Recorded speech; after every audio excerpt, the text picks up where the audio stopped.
Welcome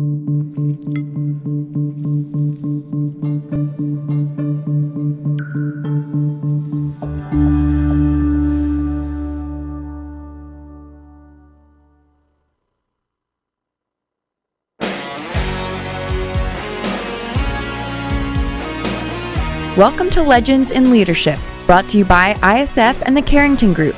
Legends in Leadership is an inspirational podcast featuring the stories of leaders who are making a difference. Our goal is to inspire you with the stories of leaders who come from humble beginnings, overcome challenges, and ultimately rise up to make a difference in people's lives. Well, hello, folks. This is Tyler Tallman. I want to welcome you to episode number 62 of Legends in Leadership. I'm a family officer with the Carrington Group. Excited, as always, to have my co-host on today's show, Dr. Blair Ritchie, who's the Executive Director of the International Student Foundation, and Jason Smith, who's a fellow family officer and a partner with mine at the Carrington Group. Gentlemen, it's always great to be on with you. Yay. Yeah, it sure is. Good morning.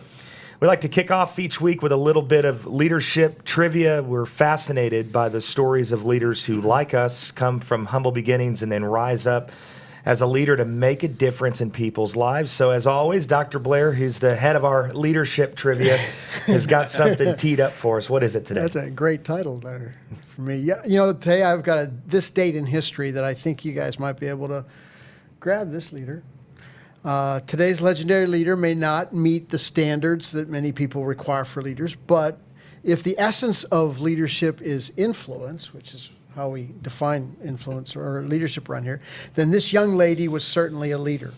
Our leader was born into a Jewish merchant's family in Frankfurt, Germany in 1929. Fearing the rise of anti-Semitism in Nazi Germany, her father relocated the family to Amsterdam.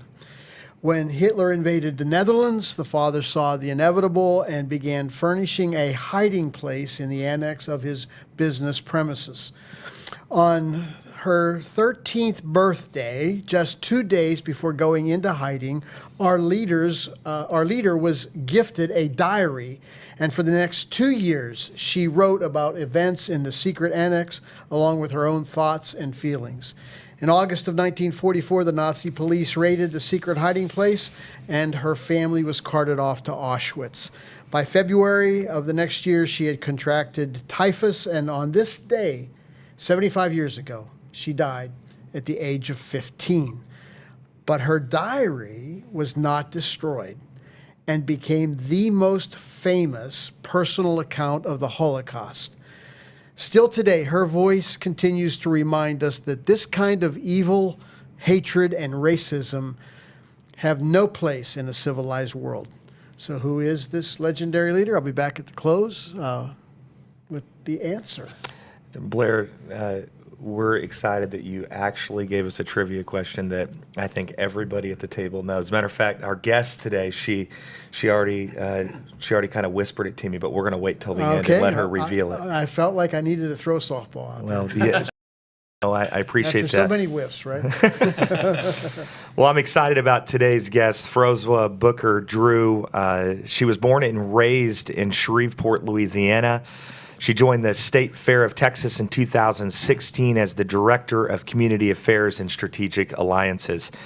But prior to joining the State Fair of Texas, she was a National Community Engagement Director for World Vision, the U.S. programs. She was responsible for a team across the U.S., including staff in North Texas. Froswa has been quoted in Forbes and many other outlets around the world. She's the author of 3 workbooks for women, one called Fly Away, Ready for a Revolution, another called 30 Days to Jolt Your Life, The Rules of Engagement, Making Connections Last, and a weekly advice columnist for professional women on the global platform for Business Women Media. You were the recipient of the 2019 Dallas Business Journal's Woman in Business Award, as well as a TEDx speaker at SMU. As a matter of fact, we were talking pre-show that she did her TEDx talk just this last week at SMU, and some really good stuff to chat about, I know, on today's podcast. Graduate of the University of Texas at Arlington, Oklahoma City University. You've got a PhD as well that focuses on social capital, change management, and relational leadership. when you're not working, which by the sounds of your bio, you work a lot. You enjoy spending time with family and friends, reading, listening to music. Welcome to the show. Great to have you, Froswa. Thank you for having me. I'm excited to be here. You bet. What we like to do on our show is get to hear a little bit about your leadership journey. Everybody has a story that typically twists and winds to get you where you are today. And so what I want to do is rewind the tape a little bit and learn a little bit about Froswa growing up as a kiddo that's kind of led you to where you are today. So I grew up in a family that really loved me. Yeah. And, Yay. you know, a lot of people don't get to have that experience. That's not to say it did not have dysfunction, but I had people around me who really supported me, and a lot of my growth was because of the church. The church was a place where I learned to speak, and I saw my mother as a speaker. At the time, you didn't see a lot of women who were in positions of power in the church. So to watch my mother, who was such an acclaimed speaker, they would have invite her to go around and talk. I remember watching her and thinking, oh my gosh, she's amazing. And I started doing the same thing in church. And from there, I got really involved in middle school and running for office and being a part of student government, and the same thing in high school. And so I saw leadership as serving, because that's what I witnessed around me. I saw my dad, who had a restaurant, and people who were homeless would come in and he would say, well, I need you to do these things, but he would always feed them. And so I always saw them doing things to help people, not knowing that that was really leadership and philanthropy in action. So servant leadership was Yes. a huge lesson Yes. that you learned growing up. Are you brothers, sisters? So I have a cousin who my parents raised, and so he was in all practical purposes, a brother. Oh my God, we would fight. Oh, and I was the good one, and I'm being honest. He was the troublemaker. But, you know, I learned a lot in watching my parents even take him in, because they saw that his mother, my aunt, was young, and my mother couldn't have any other children. And so even watching them take on a child and raise him until he was an adult, again, I just saw people stand up, and without being told to do it, they just did the right thing. I'm just a few weeks away from being a dad myself, and I'm very interested. I'm taking a lot of notes right now on successful households and ways to really create a foundation for your kids. And I'm curious, as you looked at the household that you grew up in, what were some of the daily rhythms that you and your family did together that you think was really kind of a foundational base for you? My mother had a schedule up on the wall on poster board of what you were supposed to do when you came home from school. You knew you were supposed to take off those school clothes, and she had this thing about bringing dirt in. So she wanted you to do that. You had chores, you had responsibilities. So that was one that was huge for me. But I also remember us eating dinner together. And having conversations. And it's something now, watching families go out to eat and everybody's on their phone. Yeah. And not having the opportunity to share your day. My parents made that mandatory. Even when we'd go over to my grandparents' house, which they were so critical components in my life, I saw everybody sitting around the table talking. So those are the kinds of things that I think are important for parents to do. And then my mother and father were very intentional about exposing me to different things, good and bad, because they wanted me to see what the world really looked like. I had some relatives who did not make the best decisions. Instead of shielding me from that, they took me and said, look at them, and made it a teachable moment. And so as a parent, a lot of those things that my parents taught me, I find that, you know, I was doing the same thing with my daughter, who's now almost 20, but making sure that you have time. My mother did something that was remarkable, and at the time I thought she was being nosy. When I got to be an adult, it made so much sense. Every time I would get in the car, she would go, so what happened today at school? And very young, I would just start telling her everything. Well, when I got to high school, it was nothing for me to just start going, and telling her everything that happened. I started doing that with my daughter. And so whereas a lot of parents didn't know what was happening in their kids' lives, my mother started early creating this safe place where I trusted her. And she would listen, and she would go, well, what do you think about that? So kind of judgment-free. Yeah, but she would also use it to coach. So when someone made a bad decision, she would say, so what do you think about that? What would you do? And I did the same thing with my daughter. And so I think for parents, it's how do you start very young, teaching your kids that you're the safe person to come to and talk to, and that even when you disagree, because there are decisions my daughter makes now that I go, I don't know about that, letting them know just because I disagree does not mean it's the end of the relationship or my love changes. And I think kids need to know that they can have those kinds of relationships and that tension can exist, but it doesn't mean it's the end of us having a connection. So where do you think things maybe diverted from the way that you've described your childhood and the way that you're parenting yourself and just the relationships, the style of relationships you develop with your daughter? Can you point to something in your research or maybe just anecdotally where we seem to have lost that just that family unit approach? Well, some of it is, I think we have cancel culture now. And Okay. so anytime we don't like something, we immediately cancel it. And there's no dialogue. We cancel people. Anything that we disagree with, I'm done with them. We don't have the tolerance and patience for people. And I think some of that is we don't have it with ourselves. So it's so easy to make judgments and harsh decisions on people when we really expect this ideal of perfection.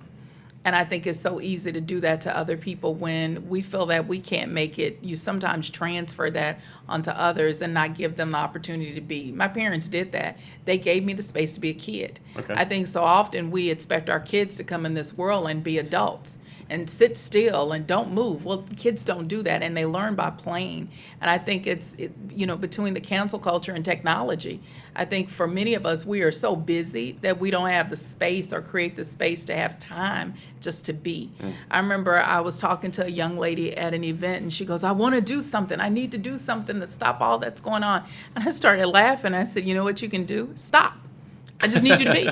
Do nothing. I said, we have this desire to always do, and we don't know how to be and sit still and just be in relationship with each other and listen, because it's always this desire to do something. And you have parents who are super busy, overextended.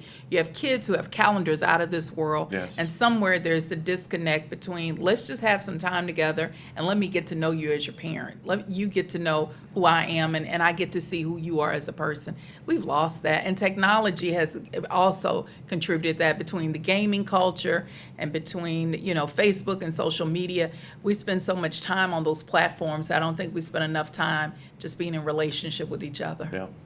That's just terrific, great stuff. I'm curious, as you moved out of childhood and then on into your pretty extensive educational background. When did you figure out what you wanted to be when you were going to grow up? I'm still figuring that out. Yeah, that's a common theme with business owners and entrepreneurs. I think you're constantly evolving, and it's giving yourself permission to do that. I remember taking a class at UT Arlington in sociology, and I was so angry because I thought if I had known this sooner, maybe I would have been a sociologist. But I had not been exposed to it, and I love the study of people. And so for me, it's just been this kind of evolving. I didn't know. I initially said that I wanted to be an attorney. I wanted to go to law school and do constitutional law. And I remember a group of people were saying, you're going to be broke all your life. So that kind of made me go, well, I do like, to have a car and eat. So maybe not. And so I remember that was initially going to be the path. And got in college, saw sociology and went, And then I went through this period where I wanted to go to seminary. And I was really interested in doing what's called liberation theology. And my family gave me hell. They're like, are you going to be next black pope? What does this look like? How are you going to make money? Women don't do that. And I remember running going, okay, I don't know what I'm going to end up doing, but it won't be that. And so it's just been this kind of process. I knew I loved helping people. And I knew I loved relationships. I just didn't have the terminology for it. And it wasn't until my PhD program that I kind of went, yes, this is it.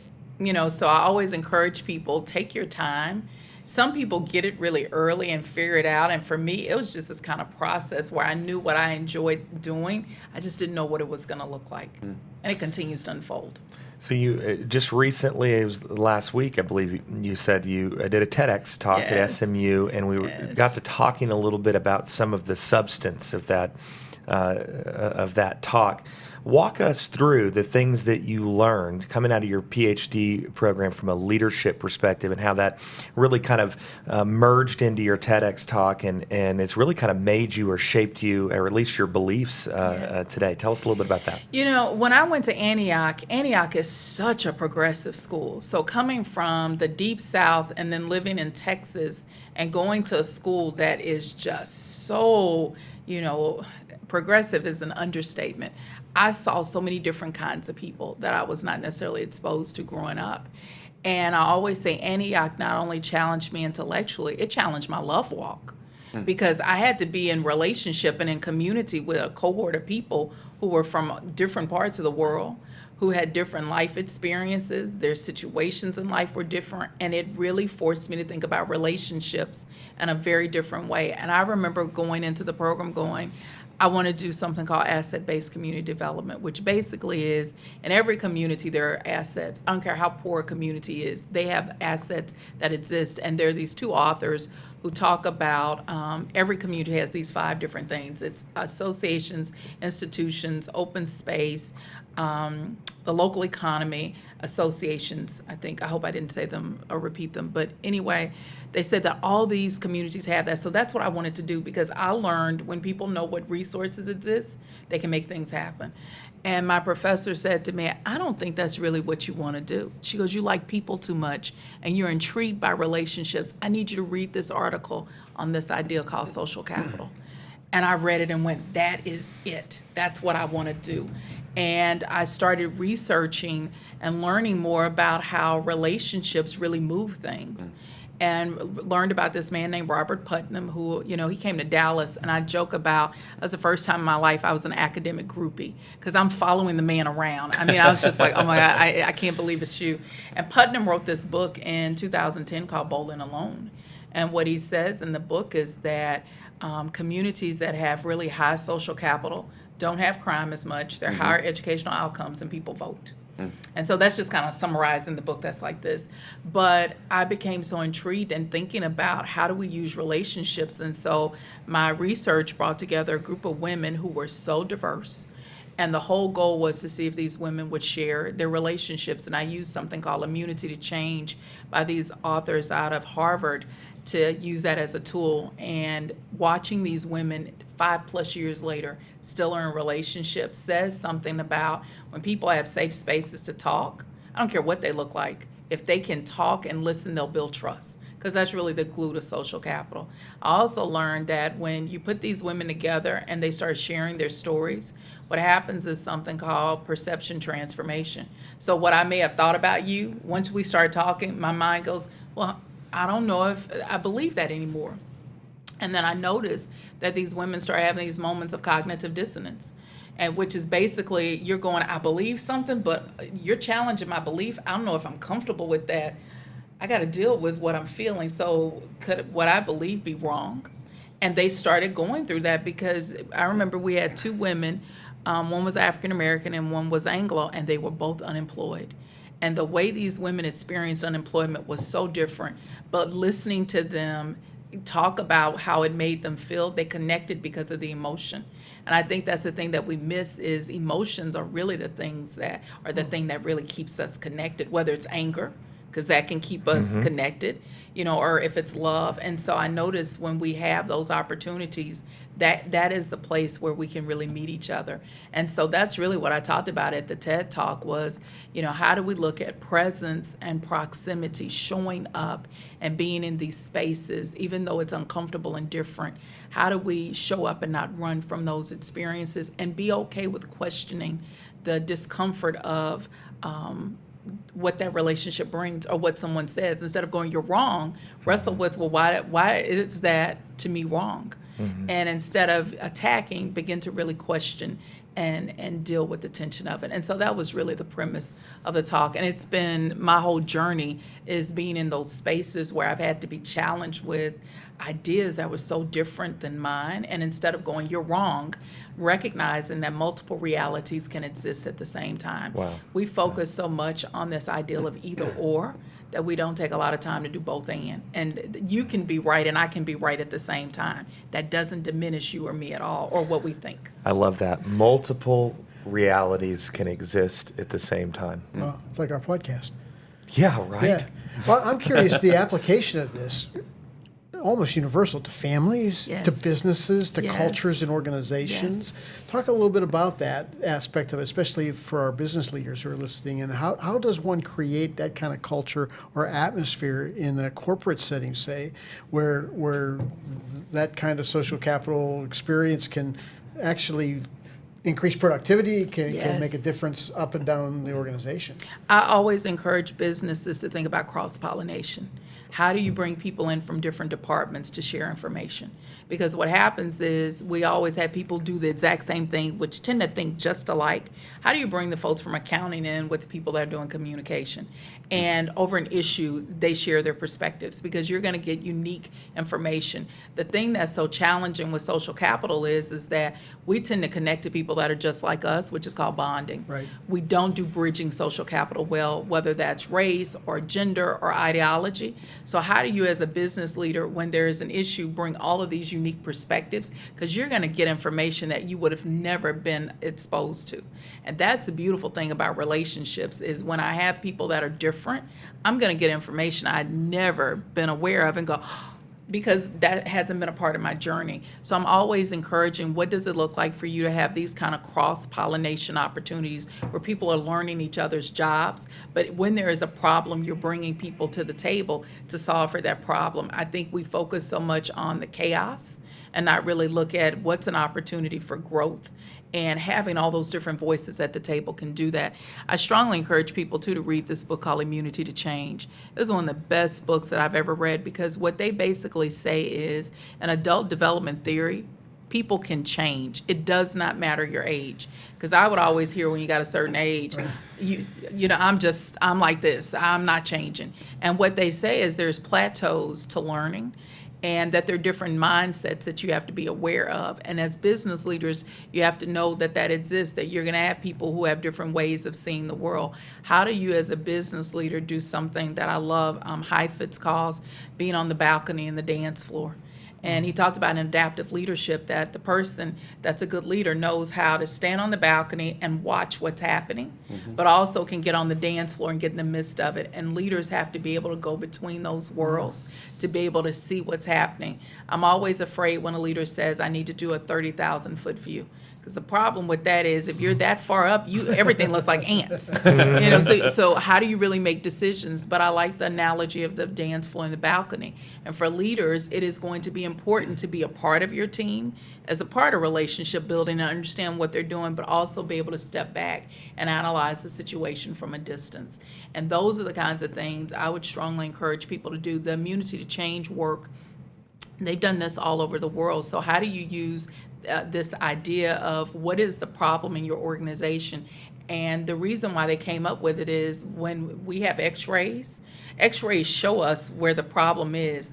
For many of us, we have antibodies that at one point worked for us but no longer serve us well. Right. The same thing happens in our thinking. And so even using immunity maps are great ways for businesses to look at what they want to work on, but see the underlying reason why change isn't happening. And their work really illuminates how you can do that, and it's real simple. It's great stuff. We have this pretty significant event. It's pretty famous each year called the Texas State Fair, and Froswa is the Vice President of Community Affairs and Strategic Alliances for the Texas State Fair. And so after getting to hear all of that amazing stuff, how do you apply that to your That's day-to-day awesome. work with the fair? Because in community affairs, I have to work with a lot of different types of people. When I started the role, at the time, there was so much going on around the park and the community, Right. and there was a lot of conflict. And for me, it wasn't walking in and going, I've got the answer. I had to listen. And I remember having a conversation with someone I'd known for years who just went off on me. And I remember just looking at my watch thinking, okay, you got a few more minutes of this and then we're going to have to stop. And after she was done, I said, why did you do this? What, you're so angry. She said, I never had anybody to do this with. And it made me realize how often institutions sometimes folks who are upset just want a place to be able to say, I'm upset, and I want you to hear me. And I found myself being in spaces just listening to people. And I developed a framework around what the community wanted. So I get to apply this work every day because I see us as a convener. When you have an event that brings millions of people together, you really are a convener.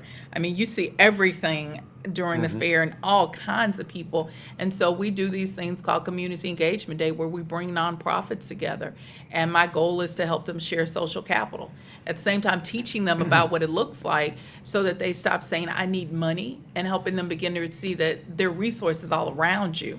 You just got to be available to them. And so I spend a lot of time bringing people together, and what I've been sharing with you all, applying that in the work. It doesn't seem like you get to do that at a fair, but in my role, I really have to think about how relationships can help move a community. And for me, it's not coming in and saying, again, we have the answers. It's how do we use our resources to better serve the folks who are our neighbors. It's fascinating because when I think of the fair, and we're all guilty of this, we think of Fletcher's corn dogs and me too. What are they going to fry this year? Cakes Me too. and fun rides in the midway and all the things that are in play.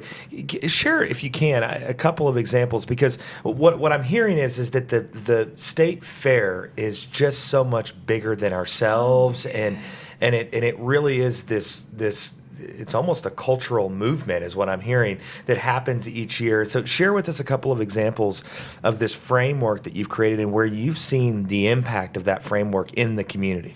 So there are a number of things that we're working on. We do something called, for the short name is a concessions cohort. I had all these people coming up to me going, I want to get rich at the fair. I can get a booth and make millions of dollars. I'm thinking, it's not that easy, but okay. And we started this cohort to teach businesses how to build their capacity, because what many people don't realize is the amount of money that it takes to have a booth up and running is significant. You can't run out of supplies and go home. So if you don't have a line of credit and have certain things in place, it's going to be hard for you to be able to get up and running. You've got to have, a master plumber come out because you've got to hook up all the water, master electricians, and people don't think about that. So we created this cohort to take small businesses and really help build their capacity so that at some point it's not just doing the state fair. What we discovered was there are over 3,100 fairs and festivals in the United States. So if you learn how to do ours, you can do any of them. So we're getting ready to kick off our 4th cohort. And we just take these amazing small businesses. This past year, we had a number of restaurants that got into the cohort that were small mom and pop shops, but usually it's caterers. So that's something that we do, and we bring in all these partners to teach classes on, your business plans. We do speed dating with lenders because many of them don't know who to talk to, and we bring in a lot of non-traditional lenders to help them build their credit so when the time comes, they're in a position to get the funding. So that's one of the things that we do. There's Big Tex Urban Farm, which we grow all these fruits and vegetables. My first day at work in 2016, I remember we were outside planning. I thought, oh my God, what have I gotten into? Because if this is my job, I'm not going to succeed at all. And we had these 500 pallets of fruits and vegetables. Well, now there's a hydroponic garden on the Midway, and we do about 100 heads of lettuce a week that we give out into the community. Oh. So, we work with a lot of nonprofits with doing our community engagement days and bringing them together. We have a girls program that we have in our local high schools. There's a scholarship program where we give over $1 million a year in scholarships. So there's a lot that goes on. I could go on and on about some of the programming pieces that we do. One I do want to highlight is Next Fest. That's our college career fair. We just had that in February, and we had over 400 DISD students from Southern Sector schools come and participate to learn more about not just going to college, but trade schools and gap year opportunities and employment. And so we give them meningitis shots for free. They get to shop for clothing for free, for professional wear. All of that's done at Fair Park. And so there are a number of things that, when I started, I wanted to make sure that we were not only using our funds, because we provide grants and we fund over 60 plus nonprofits in the area, but in addition to doing funding, that we're doing signature programs that aren't competing with the community but serving as a complement. And then we co-sponsor a lot of events in our area to just make sure that we're serving as a support to our nonprofits and local businesses. I'm curious, do you guys track specifically the demographics of people that come to the fair? Because I've got to imagine in this economy, and we've seen this metroplex grow so far north, that the fair was always a city of Dallas feature, it's so much bigger but now. I can't even imagine the growth that you guys have seen over the last 4 to 5 years as the economy just continues to boom here. Well, what's so interesting, United Way had this poster up this year that basically was highlighting where people were from, and people would come up and put stickers in different parts of the world. We had every continent represented. Wow. So to see people from all these different places that are coming to the fair because they want to try, something that's fried or have the experience. There's fried food there? We're fried vegan food. No, I'm joking. I'm joking. But, to see all these different groups of people come out, and what's so cool to me is I think folks go, but you don't sit back and take a look at all the folks that are there. There's no violence. You just see people having a good time. So what does it look like when you get people together and there's food and there's fun and there's family? All of us can coexist. So how do we continue to find those spaces? I think the fair does a really good job of bringing people together, to have a good time, and there are no problems. You don't think about, political ideology or what you look like. You just want your corn dog and then go on the midway and have some fun. Terrific. Froswa, this has been amazing. Really fun to get to hear just your journey and how you've weaved it into your current work with the fair and everything that you're doing. So appreciate your time and being on the show today. But before we wrap up, we have to give her a chance to answer the trivia question. Okay, who was our legendary leader? It's Anne Frank. It is. It is Anne Frank. So here's my Anne Frank quote for closes out. I keep my ideals, she wrote, because in spite of everything, I still believe that people are really good at heart. Yes. And she saw a lot in her 15 years to not believe that, but she hung on to that core belief. Similar to what you were talking about, those core beliefs that you hang on to that guide you through life. Yes. It's great. Really, really good stuff. Well, folks, that's a wrap for our podcast today. On behalf of the Carrington Group, the International Student Foundation, and our special guest, Ms. Froswa, we want to wish you a good day.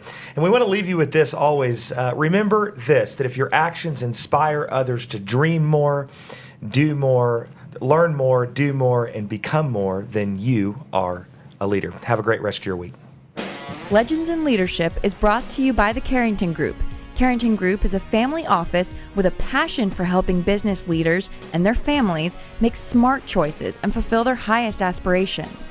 To learn more about the Carrington Group, visit their website at www.carringtonfo.com or Google Carrington Group Dallas, Texas. ISF is committed to leadership development for aged-out foster care and orphaned youth.